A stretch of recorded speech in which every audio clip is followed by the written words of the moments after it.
Hi friends, welcome to YouTube channel. ఈరోజు మన ఛానల్లో బీరకాయ పాల కర్రీని చూపించబోతున్నాను. ఎప్పుడూ ఒకేలా కాకుండా ఓసారి ఇలా ట్రై చేయండి. ముందుగా బీరకాయ కర్రీని చేయడానికి 3 నుండి 4 పచ్చిమిర్చీలను, ఒక ఉల్లిపాయను కట్ చేసి తీసుకున్నాను. ఇప్పుడు బీరకాయను కట్ చేసే ముందు బాగా కడిగి పైన ఉన్న పొట్టును తీసేయండి. బీరకాయ పొట్టును పడేయకుండా పొట్టుతో పచ్చడి కూడా చేసుకోవచ్చు. ఇప్పుడు బీరకాయలను నేను చూపించిన విధంగా కట్ చేసుకుని రెడీగా పక్కన పెట్టుకోండి. కర్రీ చేయడానికి గ్యాస్ ఆన్ చేసుకొని కడాయి పెట్టి కడాయి వేడెక్కాక అందులో 2 టేబుల్ స్పూన్ ఆయిల్ వేసుకోవాలి.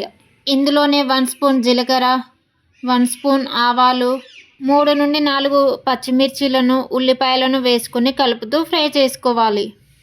ఇప్పుడు 1 స్పూన్ కచ్చాపచ్చ దంచిన వెల్లుల్లిని వేసుకుని 2 మినిట్స్ వరకు ఫ్రై చేసుకోవాలి. ఇప్పుడు ఇందులోనే కట్ చేసి పెట్టుకున్న బీరకాయ ముక్కలను తీసుకొని కలుపుతూ ఫ్రై చేయండి. ఇప్పుడు మూత పెట్టి గ్యాస్ను మీడియం ఫ్లేమ్లోనే పెట్టి 5 మినిట్స్ వరకు ఉడికించండి. బీరకాయ ముక్కలు 50% ఉడికాక 1 స్పూన్ పసుపు, రుచికి సరిపడినంత సాల్ట్, 1 స్పూన్ కారం, 1 స్పూన్ ధనియాల పొడి, అర స్పూన్ గరం మసాలా వేసుకొని ఒకసారి పూర్తిగా కలిసేలా కలుపుకోవాలి. ఇప్పుడు మంటను మీడియం ఫ్లేమ్లోనే పెట్టి 2 మినిట్స్ వరకు కలుపుతూ ఫ్రై చేయండి. ఇందులోనే 1 కప్పు కాచి చల్లార్చిన పాలను వేసుకొని కలుపుకోవాలి. ఇప్పుడు మూత పెట్టి గ్యాస్ను మీడియం ఫ్లేమ్లోనే పెట్టి 5 మినిట్స్ వరకు ఉడికించుకోవాలి.